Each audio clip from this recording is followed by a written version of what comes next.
Tapi gini Kiai, apa juga alasan tuh kayak GNS, Mercon, terus sekarang Herman, dia menjadi doboler, awalnya mengkritik, apa dia awalnya menjadi pengkritik itu memang tujuannya menjadi doboler Kiai? Karena awal mereka kan mengkritik para doboler, akhirnya dia datang ke sana, nah ujung-ujungnya menjadi doboler juga. Faktor mereka banyak, Bib. Faktor mereka yang kita amati itu banyak. Salah satu misalnya faktornya Kim Mercon ya, yang saya amati ya. Menurut pengakuan-pengakuan dari tim-tim kami yang ketemu dia ini dulu bukan di bidang doboler ya, bukan di bidang hikmah-hikmahan atau pengobatan atau gerbek dukun, bukan. Tetapi di bidang ngaji-ngaji, ceramah-ceramahnya dia diupload sama dia. Kemudian si Kim Mercon ini pernah menghina salah satu tokoh NU, lalu dia digerebek sama Banser saat itu. Dia digerebek sama Banser sampai dibuat surat pernyataan tidak melakukan itu lagi ya, seperti dia itu betul-betul pucat waktu digerebek sama teman-teman Banser, teman-teman NU. Kemudian dia sakit hati. Ketika dia sakit hati, sudah kadung sakit hati, maka semua yang berkaitan sama NU dihajar habis sama dia. Ini menurut pengakuan dia sendiri gitu. Ketika pernah ada salah satu tim kami gitu kan, yang berajak diskusi sama dia. Itu salah satunya. Sehingga dia bergabung sama doboler-doboler ini yang semuanya satu istilahnya satu prinsip gitu loh. Nah, kemudian seperti yang lainnya yang dulu awalnya dia ini mengkritik kemudian bergabung, wallahu a'lam, bisa jadi dia ditawari subscriber, ditawari viewer, dia mau dinaikkan channelnya dengan dia bergabung sama mereka. Ya kan? Terbukti setelah ada kumpulan banyak dari netizen yang menganjurkan, yang memerintahkan untuk mengundang saya. Tetapi mereka nggak ngundang saya, justru orang-orang tertentu yang mereka anggap guru spiritual. Nah, setelah adanya rapat guru spiritual, ternyata di situ muncul channel-channel Nyironggeng. Dan semua yang rapat di situ ikut berkecimpung. Ah, ini kan sudah rencana mereka di luar layar, di luar di luar konten mereka, di luar layar mereka yang mereka sepakati untuk membuat konten Nyironggeng untuk menaikkan viewer mereka masing-masing, diantaranya viewernya Kim Mercon dan lain sebagainya. Ini sudah ketebak gitu, sudah kebaca. Jadi karena ditawari, jadi mereka ini semuanya karena konten, bukan karena dakwah. Mana ada dakwah itu sampai bayar gadis-gadis yang dianggap Nyironggeng. Ini kan sudah ada beberapa channel yang mengungkap, bahkan didatengin itu dua gadis itu yang menjadi Nyironggeng salah satunya. Itu ada channelnya, kita dapat itu, dikirimi itu. Kemudian juga sampai buka-buka aurat, apakah itu dakwah? Sampai istilahnya menampilkan adegan-adegan pembakaran dukun, apa itu dakwah? Sampai menampilkan tusuk-tusukan. Kemudian sampai menyekek perempuan, menyeret perempuan dengan tali, dengan kebuka auratnya yang kelihatan pahanya. Apa itu dakwah? Bukan. Jadi mereka ini bukan gus yang sama sekali nggak ngerti batasan syariat, ilmu fikih, lalu mengaku dirinya guru dakwah. Nah, maka hanya orang yang akalnya nggak sehat yang menganggap mereka itu dakwah, begitu loh. Jadi edukasinya di mana gitu loh? Nggak ada. Edukasinya nggak ada, sampai banyak setelah yang terakhir itu penembakan. Di situ akhirnya ini lagi-lagi pemerintah sudah kurang ajar sama ulama. Nah, lagi-lagi pemerintah sudah mau menghabiskan ulama. Nah, ini kan tambah amburadul. Jadi gaduh ya, Pak. Jadi gaduh gitu loh gara-gara channel ini ya kan. Saya ini satu daerah dengan Ustadz KUB. KUB itu kan Ustadz Mustomi Jawa ya. Masyarakat di sini kebanyakan mempercayai apa yang dilakukan oleh KUB itu nyata. Lalu apa yang harus kita lakukan, Kiai, agar umat tidak terjerumus oleh pembodohan itu? Nah, ini pertanyaannya cari coba tebak siapa saya. Yang jelas netizen. Antum Ana duluan. Oke, begini. Itu jelas kalau kita memang tahu itu kemungkaran, maka yang pertama kita harus lakukan secara tabayun dulu, gitulah. Tabayun. Kita datangi dulu, tidak boleh serta-merta kita geruduk KUB ini melakukan pembodohan publik, melakukan penyesatan dan sebagainya, ini nggak boleh. Karena itu bukan cara amal ma'ruf nahi munkar dengan cara yang ma'ruf. Kita datangi dulu, nasihati. Kalau memang terbukti itu bukan real, tetapi itu kebutuhan konten, maka kita nasihati dulu dan kita beri pengarahan, kita beri pencerahan kepada KUB sendiri dulu. Tetapi kalau kita langsung geruduk, langsung menghasut kepada masyarakat, jangan ini begini, maka ini juga kita keliru. Karena apa? Karena satu, KUB ini tokoh. KUB ini tokoh, ya, satu tokoh masyarakat. Jadi kita punya cara spesial juga untuk tokoh masyarakat. Kalau orang awam atau dia itu dukun, nah kita punya juga cara yang lain dan cara yang spesial. Sampai kita menasihati dia, lalu jamaahnya ini juga ikut terhasut. Orang-orang yang ngaji dengan dia juga ikut terhasut karena tidak semua apa yang dilakukan KUB ini buruk. Mungkin dia buka majelis sholawat, mungkin dia buka majelis maulid, mungkin dia buka majelis sedekah kepada kaum duafa. Ini jangan sampai rusak gara-gara kita salah beramal ma'ruf nahi munkar kepada dia. Kemudian bagi kita yang nggak tahu apa-apa, yang nggak tahu seluk-beluknya KUB dan lain sebagainya, kita doakan aja. Mudah-mudahan yang dilakukan oleh KUB ini benar, yang dilakukan KUB ini tidak menjadi penyesatan, dan mudah-mudahan ada orang yang ahlinya dari yang semisalnya, ahli hikmah yang mungkin lebih tinggi dari KUB, yang mendatanginya dia, memberikan nasihat, memberikan pencerahan, bila perlu sama-sama berjuang, tetapi dengan cara yang logika gitu, yang sesuai aturan syariat.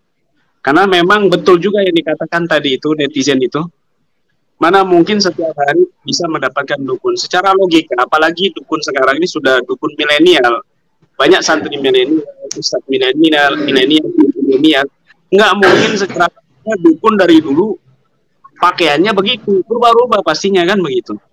Dukun bentuknya, pakaiannya gondrong, kemudian hitam-hitam dan lain sebagainya.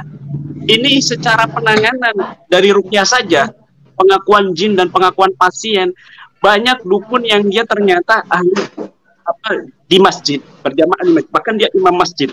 Bahkan seorang kiai sendiri menyantet pondok pesantren karena merasa selesai ini dengan pesantren dibarukan gitu. Jadi kalau secara logika dia nyari-nyari dukun, ya, ini mantan-mantan dukun banyak di sini, ya kan? Mantan dukun di sini banyak. Nanti kita coba podcast dengan mantan-mantan dukun dari anggota KBRA. Banyak, nggak masuk akal gitu, nggak logika. Jadi coba kalau khusus Habib Ja'far ya, khusus Habib Ja'far saya nggak ikut-ikutan. Itu sudah karakternya beliau itu, ceplas-ceplos karakternya beliau itu. Saya nggak berani ikut-ikutan sudah. Khusus beliau, no comment saya. No comment. Tapi kalau saya sendiri, maka saya mencari kesempatan untuk bertemu dengan Ujang Bustami dan kemudian ikut misalnya di situ gerbek dukun atau apa, apakah niril atau tidak. Nah, di situ cara tabayun saya, dan saya akan berbagi kalau saya mau ngurusin ini. Kemudian kalau saya ini tidak terbukti, maka saya akan nasihati dia secara di luar konten begitu loh. Masalahnya KUB ini bagusnya dia nggak rame-rame, dikritik dengan orang lain, dia terima kritikannya dan nggak rame, nggak ditanggapi dengan ringas, ditanggapi dengan nggak terima, sikap nggak terima, itu tidak. Jadi ditanggapi dengan tulus dan ikhlas, sehingga bagi yang menanggapinya itu, bagi yang mengkritik itu, Kayak suaranya kurang jelas kayak. Ya, Bib. Jadi saya rasa Ya udah. Saya rasa itu untuk KUB ini dia sikapnya itu bagusnya itu dia tidak terlalu menanggapi kritikan orang lain, dengan menyikapinya itu bukan dengan ketus, bukan dengan sikap cuek, bukan dengan sikap balas dengan cacian atau hinaan, tidak, bukan seperti yang lainnya gitu loh. Kalau KUB membalasnya dia yang senyuman dengan ini, karena dia mungkin santri juga dulu ya, di Gerobokan juga ya, sama satu daerah sama saya. Ya, jadi ada santri sebagai santri. Ya memang saya yakin tidak semuanya itu real nyata, tapi ada juga yang aduan dan kebutuhan konten. Saya yakin 100% itu. Saya yakin 100%. Tidak semuanya yang asli untuk KUB ya, tidak semuanya yang asli, tapi ada beberapa yang kebutuhan konten. Kalau yang lainnya itu 99%.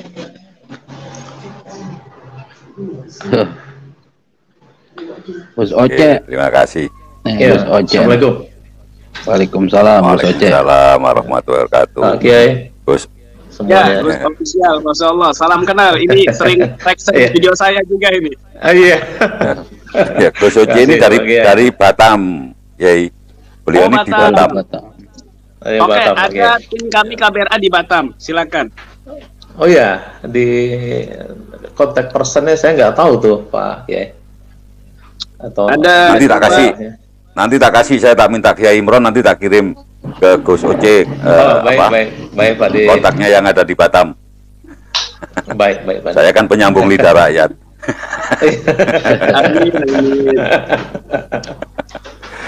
Oke, Beb, ini ada dari Ngakak lihat hardware ini ya, bahwasanya ini harus ada MUI turun tangan atau netizen atau siapapun berkoordinasi dengan MUI ya, di daerah masing-masing ya, agar ini nanti ada tindakan dari MUI seperti itu.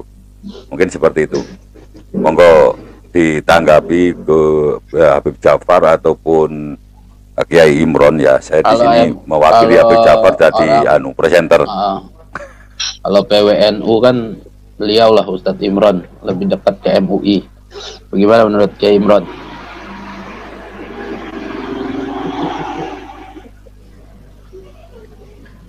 PWNU, MUI banyak urusan yang fokusi, dan mereka juga jarang juga nonton YouTube karena ulama-ulama sepuh juga kan kebanyakan di PWNU Jatim.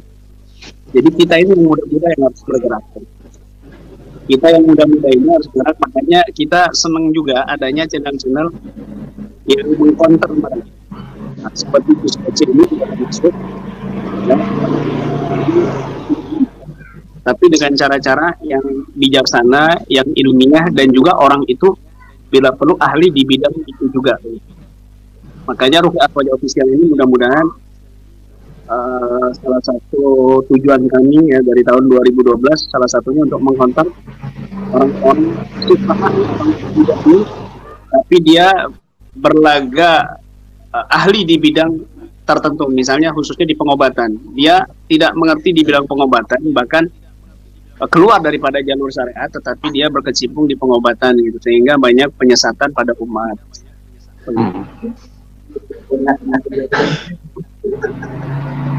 Sudah saya kirim nomor kontak di Batam. Udah pakai, udah dikasih Pak De. Siap, sudah saya kirim nomornya Ustadz Bahrudin ke Gus Rizal ya. Gus Oce itu Gus Rizal, Kiai. Nanti saya temuin. Ya. Oh, Rizal, ya. Ketawa sudah namanya ya. Bisa nanti podcast sama tim kami itu Bahrudin yang sudah pengalaman banyak menangani kasus. Bismillah. Insya Allah pakai. Biar rame juga. Rame subscribernya, rame viewernya. Insya Allah pakai. Bang DJ kalau lagi nggak sibuk naik KUB aja. Ya. Kalau terkait KUB, beberapa pengikut KUB itu meyakini bahwa KUB ini tidaklah KUB ini adalah real katanya dibandingkan yang lain. Ini yang saya bantah. Makanya saya siapapun ya saya kritik. Mohon maaf nih Kiai ya, Gus Oce semuanya. Artinya kita nggak bisa pungkiri adanya KUB, adanya Kang Ujang Bustami ini menjadi pelopor, menjadi sebuah rujukan para doboler bangkit. Karena kita perhatikan lah, setiap yang mengikuti KUB itu pasti viewers ataupun subscribernya naik. Ya seperti contoh lah kalau kita lihat Kimercon, terus GNS itu selalu menampilkan foto KUB di samping daripada foto dia. Ya kan?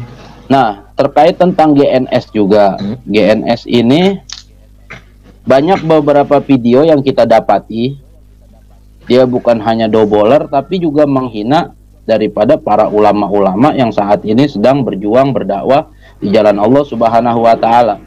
Akhirnya kan di sini apa? Di sini dia banyak subscriber, dia banyak viewer, tapi dia manfaatkan untuk yang namanya menghina para ulama ataupun para habaib yang mungkin dakwanya tidak sejalan dengan mereka. Artinya kan setiap perbedaan pendapat dalam dakwah itu kan adalah rahmah sebenarnya. Tapi mereka karena memanfaatkan viewer mereka, memanfaatkan subscriber mereka, mereka malah gunakan dengan hal-hal yang negatif. Inilah yang kita jadi sesalkan. Artinya berujuk dengan KUB, tapi semuanya kalau kita lihat bengkok. Makanya di situ saya kritik maupun GNS ataupun daripada KUB. Kalau memang KUB artinya dia memang sudah mengakui bahwa channel YouTube-nya itu adalah sebuah settingan, ya akui. Kepada para pengikutnya tegur. Jangan kamu seperti ini, jangan kamu seperti ini. Artinya kan di sini bukan kita benci ya, Gus Oce, Kiai Imron ataupun Pak D ya kepada mereka semua. Kalau kita benci kan namanya nggak boleh dalam Islam. Artinya man mahabbak nasohak. Kalau kita cinta kepada seseorang sama Muslim maka kita nasihati dia. Artinya jangan sampai dia ini kebablasan. Akhirnya nanti mohon maaf kan tadi seperti Kiai Imron bilang. KUB ini seorang tokoh, seorang yang dibesarkan lah, artinya orang yang ditokohkan. Tapi harusnya KUB lihat dong, bawahannya seperti manusia plural. Saya lihat itu, dia menghina para habaib, dia menghina para ulama. Artinya ketika dakwahnya berbeda dengan cara guru-guru mereka, itu dikritik habis-habisan. Sampai dia mengatakan tolol lah, goblok lah apa. Ini kan artinya apa? Tidak mencerminkan gitu, mencerminkan daripada guru-guru mereka. Artinya mereka kagum dengan KUB, tapi mereka melakukan seperti itu. Inilah yang jadi kita bahas mereka, kita kritik mereka. Karena bukan hanya konten mereka yang salah, tapi cara mereka pun juga salah. Itu pendapat dari saya. Artinya begitu Gus Oce. Kiai Imron. Iya. Kalau menurut Gus Oce gimana? Ya, terima kasih. Nah, kalau menurut saya memang ya sedikit banyak kita merujuk kembali kepada asal muasal awal nih. Asal muasal awal munculnya konten grebek-grebek dan ya semacamnya lah ya, semacam seperti itu. Memang ya balik lagi ya ke pembuat konten awal nih, KUB kan. Kalau kita lihat lagi kronologis dari awal. Nah, namun memang seperti kayak Imron bilang tadi, memang di KUB ini kan ada berbeda sedikit tuh. Berbeda, arti berbeda gini, di konten beliau ini ya tak melulu seperti itu kan, tak melulu gerobak-gerobak, ada juga ya silaturahmi kesana kesini lah gitu kan. Nah, tapi memang ini kalau menurut saya nih ya, menurut saya seperti yang saya dengar tadi, alangkah baiknya ada silaturahmi kata Pak beliau, silaturahmi nih. Nah memang ini butuh cara teknis yang lebih manis lah maksud saya, karena betul yang Habib tadi bilang, dari awal setelah mereka berkunjung ke tempat KUB, mereka muncul ide lagi kan untuk ngikut gitu kan. Nah, setelah berkunjung muncul ide. Nah, makanya muncul dari selontaran salah satu Gus ini, ya itu juga double dia bilang kan itu. Nah, seolah-olah mengasih isyarat ke kita, itu aja boleh, kenapa kami tidak, kan itu. Ini dalam tafsir kita ya. Nah, makanya ya perlulah bersilaturahmi nih ke tempat KUB gitu kan, seperti kayak Imron bilang tadi. Ya datang baik-baik ke situ, kita bicara baik-baik lah di belakang layar gitu kan tak perlu dibikinin konten juga kan, seperti itu. Nah, mungkin secara dari hati ke hati kita bicara, karena kenapa? Mungkin ide yang ada di KUB ini, mungkin penerjemahan di teman-teman Gus-Gus yang lain itu terlalu terlalu vulgar gitu jadinya kan, sehingga tak tahu lagi batasannya sampai di mana gitu. Karena perkembangan channelnya begitu pesat, akhirnya mereka tak ada rem lagi nih, remnya tak ada gitu. Setiap hari bikin sesuatu yang lebih, akhirnya menuntutnya menjadi seperti itu setiap hari dari subscribernya kan. Nah, kalau saya sih berpandang seperti itu, mungkin ya harus ada silaturahmi lah ke tempat beliau, bicara baik-baik kan itu. Biar kesannya juga inilah, ya saling menghargai lah di sini. Itu sih kalau menurut saya. Iya. Dan juga kemarin kan ada juga tuh, makanya saya menentang keras banget tuh para doboler yang sebelum Nyironggeng itu kan melawan dukun yang menyantet 117 kiai. Ya. Ini kan sudah banget kurang ajar banget sama kiai. Iya. Saya Gus Oce mohon maaf ya, saya ceramah udah kemana-mana, artinya ketemu kiai mana, artinya itu kalau kita lihat kiai alim itu wiridnya itu kalau kita lihat dari sebelum maghrib sampai tembus isya sampai jam 9. Artinya kan di sini kan kok kenapa bawa-bawa kiai gitu, kiai dibawa-bawa, kiai disantet. Artinya gini, seorang yang dijuluki oleh masyarakat itu kiai, otomatis dari keilmuan ibadahnya ini sangat luar biasa. Kalau dia misalnya kena santet, ini tanda kutip ditanda tanyakan kiaiannya. Artinya seperti itu.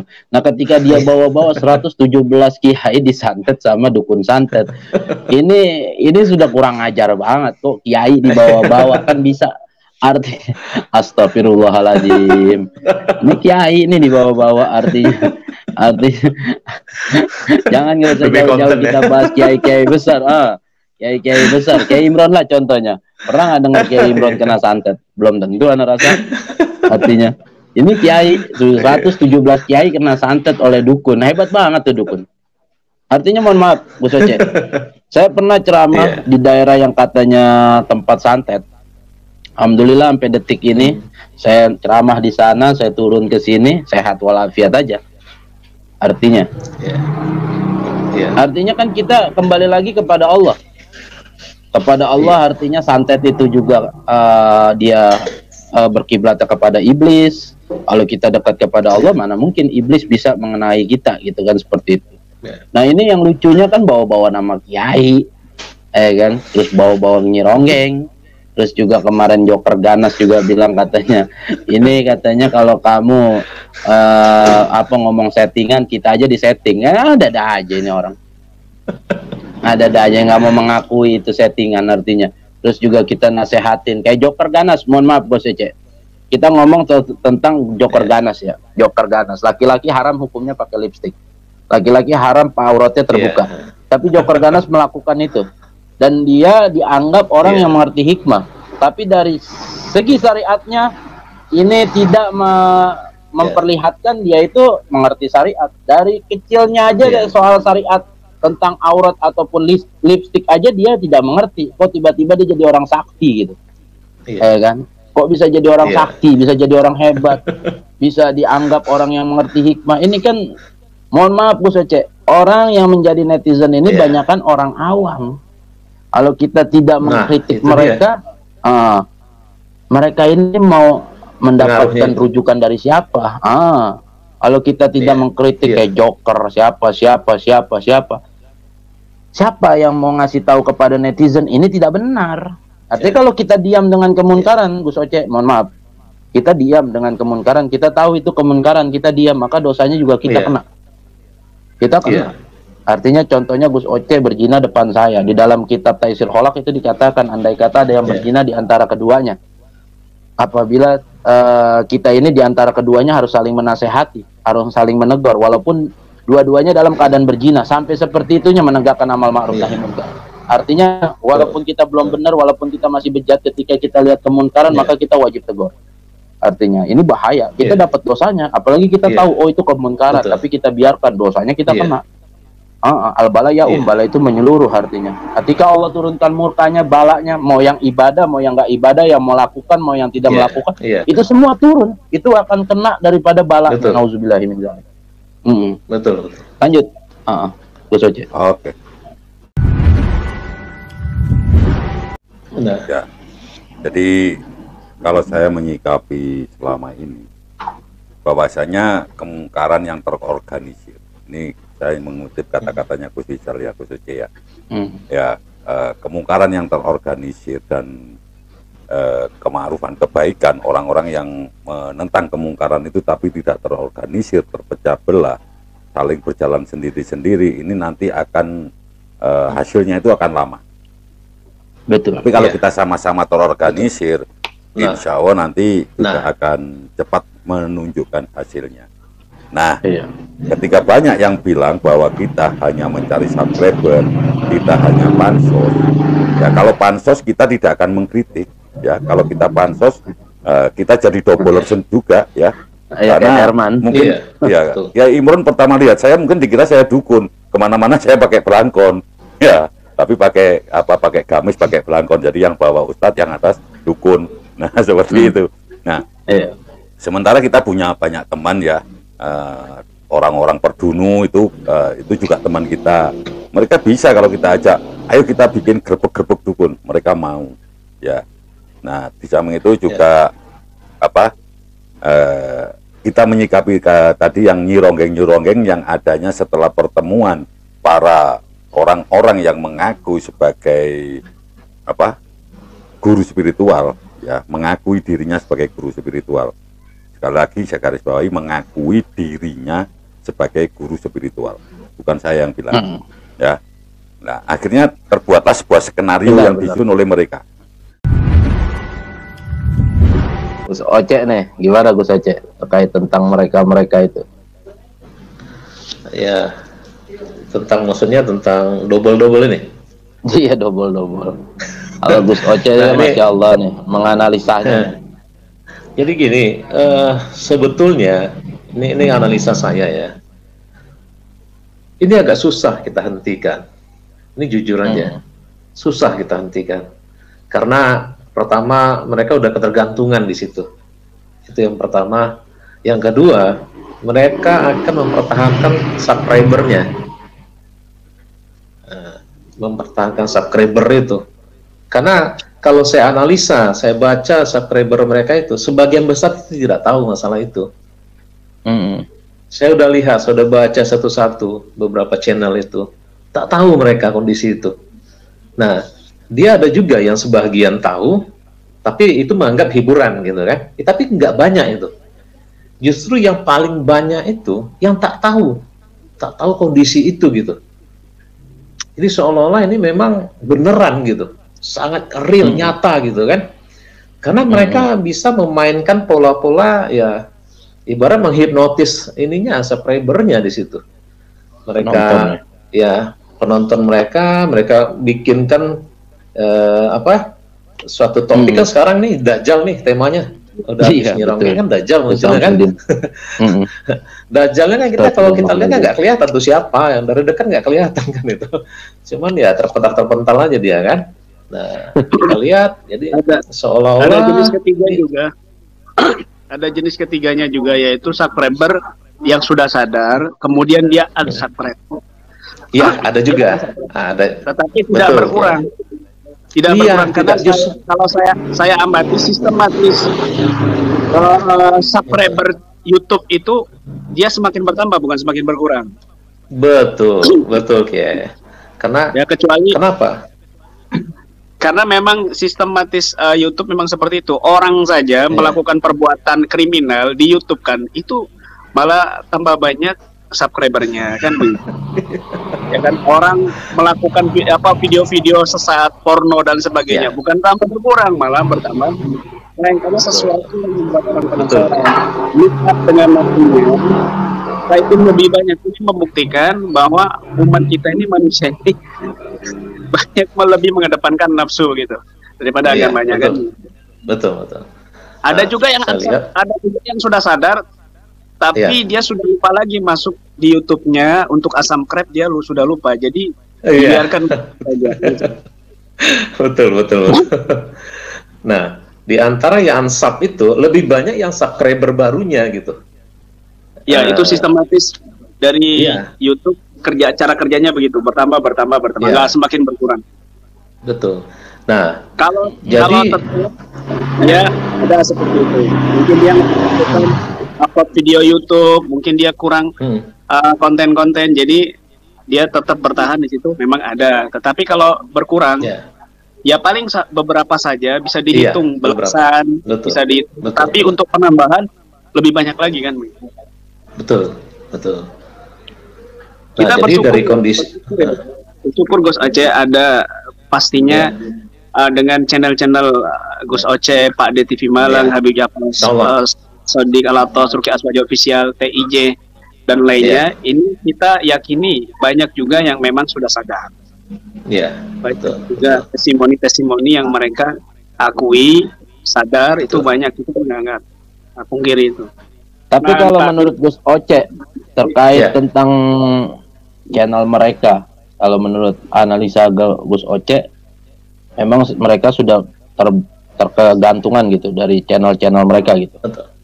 Betul. Nah, jadi dia bikin polanya sekarang, ini kan mereka akan memikirkan terus ke depan ini apalagi nih, apalagi. Nah, sementara dia juga pintar sekarang, dia membikinkan santri-santrinya untuk mendukung channel itu gitu. Nah, kan ada yang misalkan santrinya ya mungkin yang ini yang ngikutin dia terus, nanti dia bikin analisa juga tentang yang ini, tentang Gus-Gus ini gitu. Nah, ini akan akan merasuki pikiran subscribernya juga. Dia subscribe juga channel itu kan. Nah, jadi ibarat tukang obat nih kan. Cerita juga dia di situ kan, gimana itu saktinya, gimana itu realnya segala macam gitu. Nah, ini akan membelenggu dianya juga, dalam artian gini, dia akan tetap eksis gitu. Ternyata lebih banyak orang yang mendukung dia daripada yang tidak mendukung dia gitu. Iya. Mungkin dia nggak bicara, cuman yang ring 1, ring 2 segala macam di bawah dia itu yang akan bicara gitu.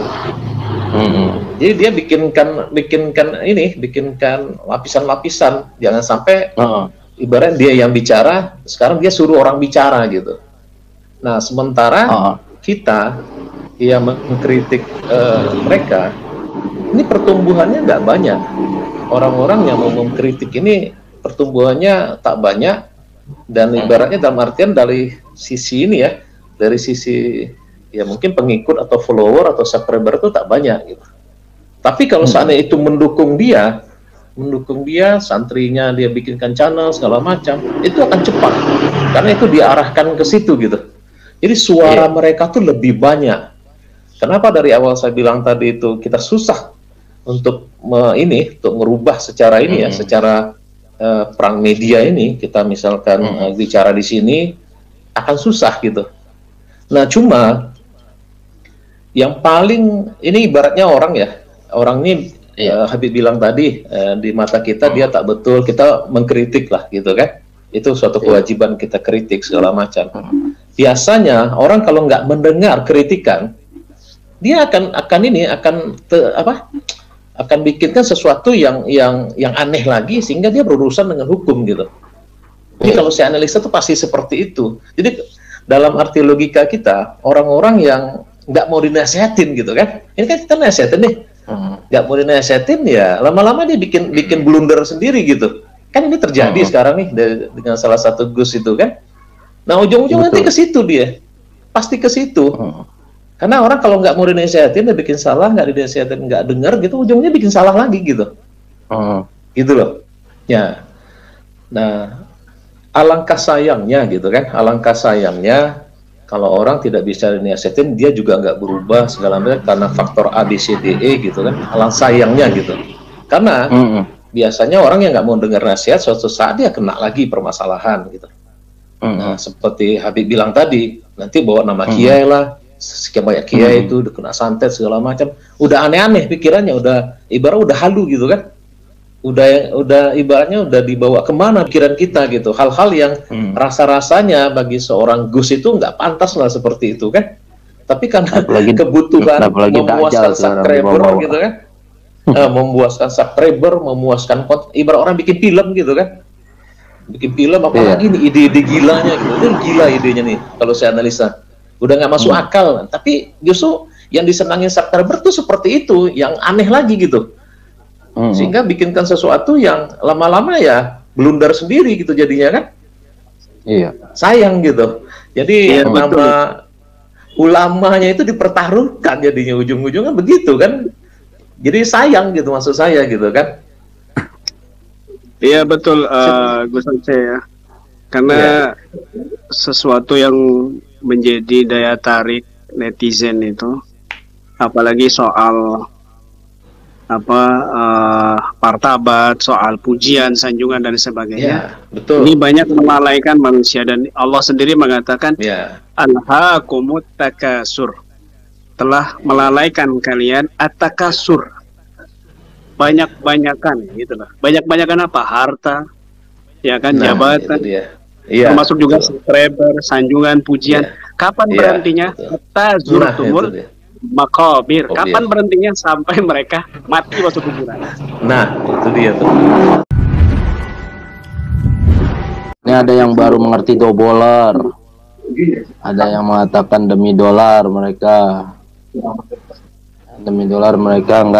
nggak mempan dinasehati. Ya itulah tanda-tanda orang yang nggak bisa dinasehati, diberikan nasihat yang baik, dia tidak mau terima, yaitu tanda-tanda orang munafik. Seperti itu. Makanya kalau dilihat banyak yang menasehati mereka, banyak yang memberikan sebuah nasihat-nasihat yang baik kepada mereka, tapi mereka tidak mau dengar. Ya itulah tanda-tanda mereka orang-orang munafik. Karena orang yang masih dinasehati berarti orang tersebut sayang sama dia agar dia lebih baik lagi. Karena nanti kalau udah meninggal, udah nggak ada bisa menyesal. Udah meninggal, dicabut nyawanya, mau menyesal gimana ya udah ribet udah. Makanya mumpung masih di dunia, banyak-banyaklah bertobat gitu. Kita mumpung ada Gus Oce nih, Gus Oce. Sekarang kan Gus Herman itu kan dulunya pengkritik, sekarang malah ngikut daripada Gus Samsudin. Itu menurut Gus Oce gimana tuh? Ya, menurut saya sih memang ada dua kemungkinan ya. Dua kemungkinan. Itu yang pertama, beliau kepingin membuktikan sendiri, sehingga beliau bersilaturahmi ke situ kan. Silaturahmi, melihat sendiri dengan mata kepalanya apa yang sebenarnya terjadi. Nah, yang kedua, saya lihat juga ya kemungkinan ya kita tak tahu nih apa yang terjadi di belakang layar gitu.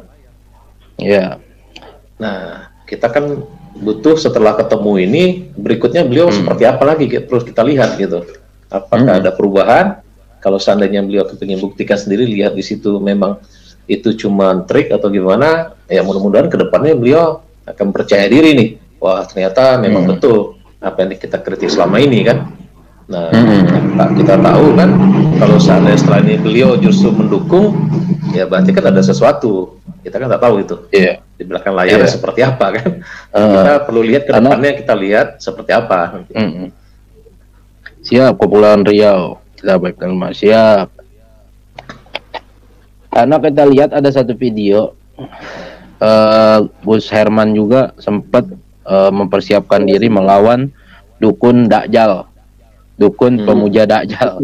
Berarti kan di sini dia ngikut ngedobol juga kan, sempat ngikut ngedobol juga tuh. Iya. Dajjal itu lebih berbahaya. Ya. Pemuja Pak De, bukannya Dajjal ya Pak De, pemuja Dajjal. Pemuja. Oh, pemuja Dajjal. Salah kita salah omong. Artinya bukannya dukun Dajjal tapi dukun pemuja Dajjal. Ya. Gimana tuh menurut Gus Oce, dia malah ngikut juga bikin video?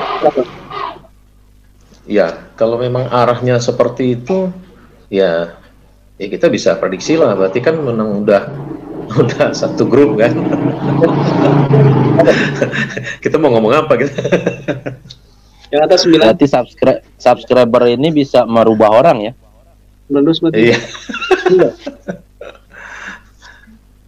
Oksigen sama jantung. Itulah yang terjadi kan. Yang kita lihat selama ini kan seperti itu kan. Apa namanya? Corona kan dia harus di atas 95.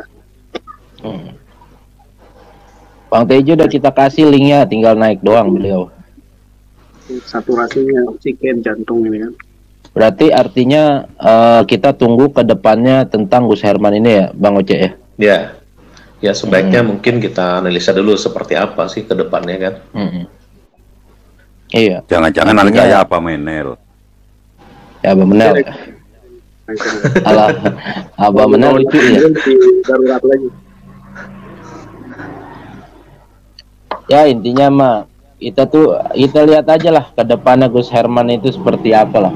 Ya, biasanya Gus Herman ini suka datang ke lab saya tapi tumben nggak datang.